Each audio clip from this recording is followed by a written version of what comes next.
एक समय की बात है। एक घना जंगल था जहाँ हर तरह के जानवर रहते थे। उस जंगल में एक बहुत ही चालाक और जिज्ञासु लोमड़ी रहती थी जिसका नाम था चितकबरी। चितकबरी को हर नई चीज के बारे में जानने की बहुत इच्छा थी। वो अक्सर जंगल के कोने कोने में घूमती, नए रहस्यों और अद्भुत चीजों की खोज करती। एक दिन जब वो जंगल में गहरी घूम रही थी, उसने दूर से एक अजीब सी चमक देखी। उसकी आंखें चमक उठी और उसने तय किया कि वो इस रहस्य का पता लगाएगी। वो चमक की दिशा में तेजी से भागी, लेकिन रास्ता कठिन और पथरीला था। वो गिरती, फिर उठती, लेकिन उसकी जिज्ञासा उसे रुकने नहीं दे रही थी।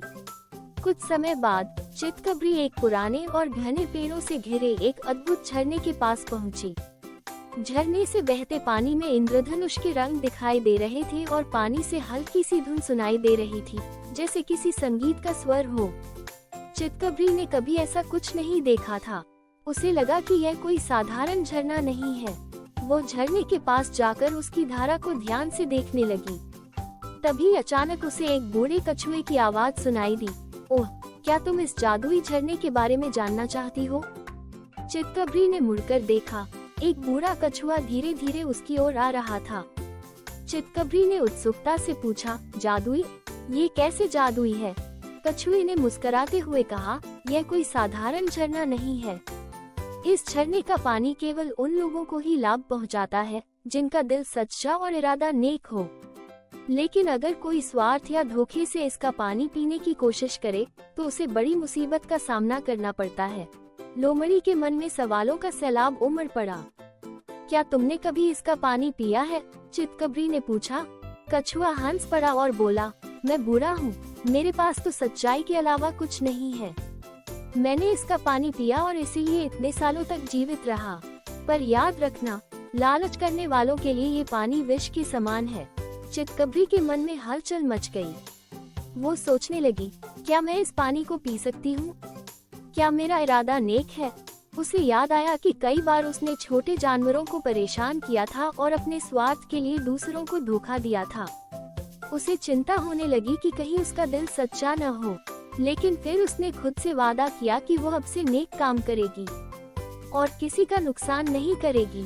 उसने कछुए से कहा, मैं इसे पीना चाहती हूँ, लेकिन पहले मैं ये सुनिश्चित करना चाहती हूँ कि मेरा दिल पूरी तरह सच्चा हो। कछुए ने उसे सराहते हुए कहा, ये बहुत अच्छा निर्णय है। सच्चाई और ईमानदारी ही इस पानी के असली लाभ को प्रकट कर सकते हैं। कुछ समय बाद चितकबरी ने पूरे जंगल में अपने व्यवहार को बदल दिया। वो जानवरों की मदद करने लगी, किसी को परेशान नहीं करती और हमेशा ईमानदारी से काम करती। जब वो खुद को पूरी तरह से बदल चुकी थी, तब वो फिर से उस जादुई झरने के पास आई। उसने झरने का पानी पिया और महसूस किया कि उसके भीतर नई शक्ति और ऊर्जा आ गई है। अब वो न केवल चालाक थी, बल्कि अपने अच्छे कर्मों की वजह से पूरे जंगल में प्रसिद्ध हो गई। सब जानवर उसकी प्रशंसा करने लगे और उसने कछुए के शब्दों का सच्चा अर्थ समझा। कहानी की सीख, सच्चाई और नेक इरादों से ही जीवन में सच्चा लाभ मिलता है। अगर हमारा दिल सच्चा हो तो हमें किसी भी चीज से डरने की जरूरत नहीं होती। अगर आपको ये कहानी पसंद आई हो और आप इससे कुछ सीख पाए हो तो कृपया हमारे चैनल को सब्सक्राइब करें, वीडियो को लाइक करें और अपनी राय नीचे कमेंट में जरूर बताएं। इसे अपने दोस्तों और परिवार के साथ शेयर करना न भूलें ताकि वे भी इस कहानी से प्रेरणा ले सकें। और नई वीडियो की नोटिफिकेशन के लिए बेल आइकन को दबाना न भूलें।